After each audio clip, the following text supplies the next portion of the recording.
जय श्री राम साथियों, मैं राम भक्त पीयूष, राष्ट्रीय संयोजक सनातन संघर्ष मंच।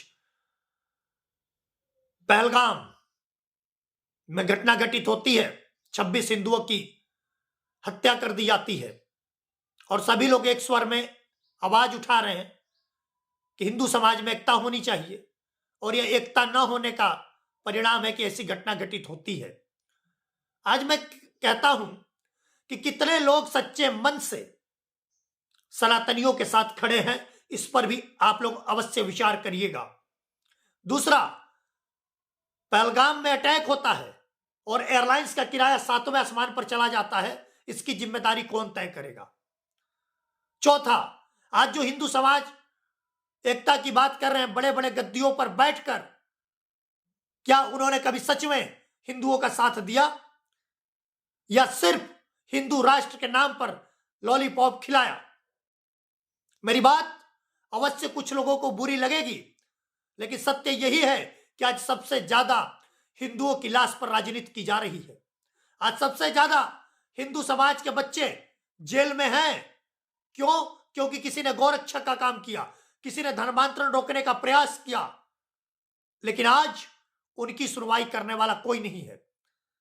पहलगाम में हिंदुओं के साथ जो हुआ, जो विभत्स घटनाएं हुई, हैदराबाद के सांसद वैसी स्वीकार करते हैं कि धर्म के नाम पर हत्या हुई और उनका बयान भी अच्छा था और बिल्कुल उन्होंने सही कहा। लेकिन कुछ चटुकार हिंदू पत्रकार इस बात को मानने से भी इनकार कर रहे थे कि घटना धर्म देखकर नहीं हुई। मैं मानता हूं कि एक मुसलमान बालक भी शहीद हुआ है उसमें, लेकिन कुछ लोग पूछ रहे हैं कि किसने कहा कि धर्म देखकर गोली चलाई। उनको नहीं पता है कि उनके परिवार के महिलाओं को छोड़ दिया गया था और उन्होंने यह बात कही है। लेकिन विडंबना तो यह है कि हिंदू दोनों तरफ से मर रहा है, एक तरफ चटुकारिता की पत्रकारिता से और एक तरफ एयरलाइंस के बढ़े किराए से। हिंदू का कोई अस्तित्व नहीं रहा है, मुझे ऐसा लगता है। आज हम सामाजिक एकता की बात करते हैं, समरसता की बात करते हैं, लेकिन आज हिंदुओं पर जो विपत्ति आ रही है, क्या सिर्फ बयानबाजी से यह विपत्ति खत्म हो जाएगी? क्या बयानबाजी से हिंदू सुरक्षित हो जाएंगे? यह सोचना जरूर और अपने हृदय के मन को टटोलना जरूर कि पुलवामा के बाद भी हम लोगों ने सोचा था कि कोई ऐसी घटना नहीं होगी जिसमें पुलवामा में हमारे भारत माता के वीर सपूत शहीद हो गए थे, वीरगति को प्राप्त हो गए थे। लेकिन कुछ वर्षों के बाद पहलगाम की घटना हुई, इस पर भी आप लोग को सवाल पूछना चाहिए। आज जिस प्रकार से हिंदुओं का हनन हो रहा है, कुछ लोग हिंदुओं की लाश पर राजनीति कर रहे हैं, उन्हें शर्म आनी चाहिए कि इस प्रकार की राजनीति और इस समय करना कितना हानिकारक है। क्योंकि अगर आपके परिवार का सदस्य गया होता, पत्रकार महोदय और काबा काबा की मैडम, तो आप यह सवाल पूछने की हिम्मत नहीं करती कि धर्म पूछकर गोली मारी गई कि बगैर धर्म पूछकर गोली मारी गई। यहां तक कि पटना वाले खान सर ने भी कहा कि धर्म पूछकर ही गोली मारी गई है और उन्होंने स्पष्ट कहा कि आतंकवाद का रिश्ता क्या है। लेकिन फिर भी जो लोग इस बात को लेकर मरे हुए हिंदुओं के परिवार से सवाल पूछ रहे हैं, जो इस घटना में जिनकी हत्याएं हो गई, अरे उनको शर्म आनी चाहिए।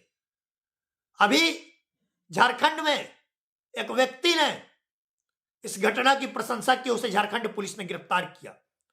एक जबलपुर से लिखता है कि इस महिला की जांच होनी चाहिए, कहीं अपने पति पर इसने शूटर तो हायर नहीं किए थे। अब इस सोच को, क्या ये जो पत्रकार अपने आप को कहते हैं कि मैं सेकुलरिज्म का सुरमा हूं, क्या इस घटना पर बोलेंगे? हमें तो इस बात को देखकर पीड़ा और तकलीफ होती है कि हर तरफ से हिंदू समाज की हानि हो रही है। पहलगाम में जो घटना घटित हुई, यह कोई सामान्य सी घटना नहीं है, लेकिन इस घटना को भी हम भूल जाएंगे क्योंकि इस देश में आईपीएल का मैच हो रहा है। हम इस घटना को भूल जाएंगे क्योंकि हम और हमारे परिवार पर ऐसी आपत्ति नहीं आई है। और मैं कहता हूं आज हिंदू समाज से कि तुम्हें कोई भी राजनीतिक पार्टी बचाने नहीं आएगी। अगर वास्तव में तुम चाहते हो कि समाज का कल्याण हो तो जातिगत चीजों का बढ़ावा देना बंद कर दो। जातिगत के नाम पर जो तुम्हें भड़काया जाता है उसको बंद कर दो। तुम्हारा कल्याण कभी नहीं हो सकता है। जय श्री राम।